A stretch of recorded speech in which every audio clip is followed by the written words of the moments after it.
Fox loses her dignity. Chapter 16.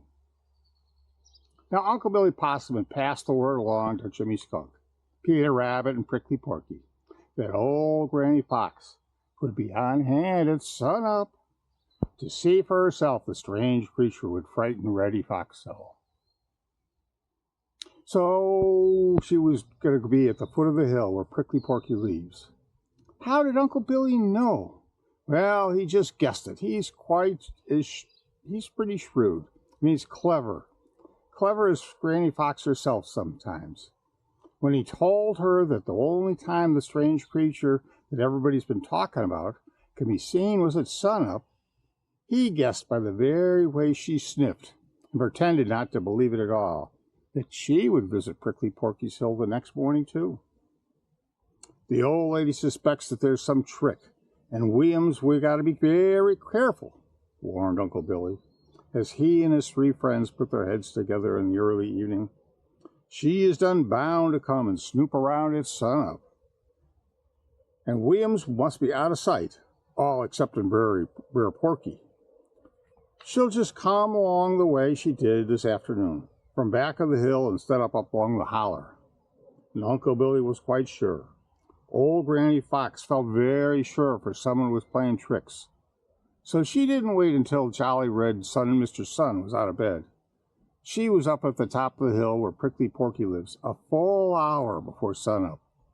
And there she sat down to wait. She couldn't see or hear anything in the least suspicious. You see, Uncle Billy Possum was quite out of sight, and he had sat in the thickest part of the hemlock tree, and Peter Rabbit was sitting perfectly still in a hollow log, and Jimmy Skunk wasn't showing so much as the tip of his nose, and he lay down inside of the doorway of an old house just under the roots of a big stump. Only Prickly Porky was to be seen, and he seemed to be asleep on his favorite tree.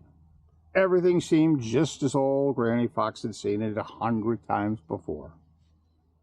At last, the jolly little sunbeams began to dance through the green forest, chasing out the black shadows. Red-Eye, the Virro, awoke, and at once began to sing. It's as if, not even waiting to get a mouthful of breakfast, he would sing away all the joy. Prickly Porky yawned and grunted.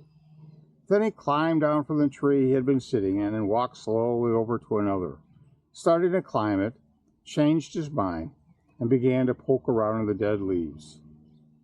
Now old Granny Fox arose and slowly stretched. She glanced at Prickly Porky contemptuously.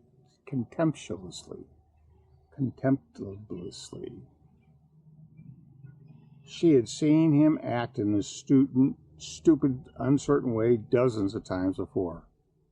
Then slowly watching out sharply on both sides of her, without appearing to do so, she walked down the hill to the foot of the hollow. Now, old Granny Fox can be very dignified when she wants to be, and she was now that dignified. She didn't hurry the least little bit. She carried her big, plump tail just so, and she didn't once look behind her, for she felt sure there was nothing out of the way there. As she had done so many other times, and to have done so, she would have been undignified to have looked back and watching. So when she reached the bottom of the hill and was walking along the hollow, smiling to herself to think how easily some people had been frightened, when her sharp ears caught a sound up on the hill behind her, she looked and turned with a flash, and then, well, for a minute old Granny Fox was too surprised to do anything but stare. There, rolling down a hill straight towards her, there was this thing that Reddy had told her about. At first, Granny decided to stay right where she was and find out what this thing was. But the nearer it got, the stranger and more terrible it seemed.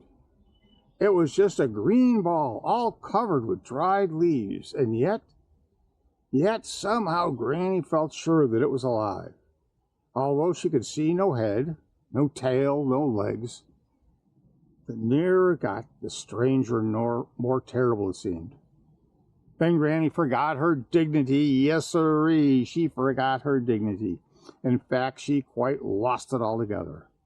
Granny Fox just turned and ran. She ran just like Reddy had. The end. God is great. All the time. All the time. God is great.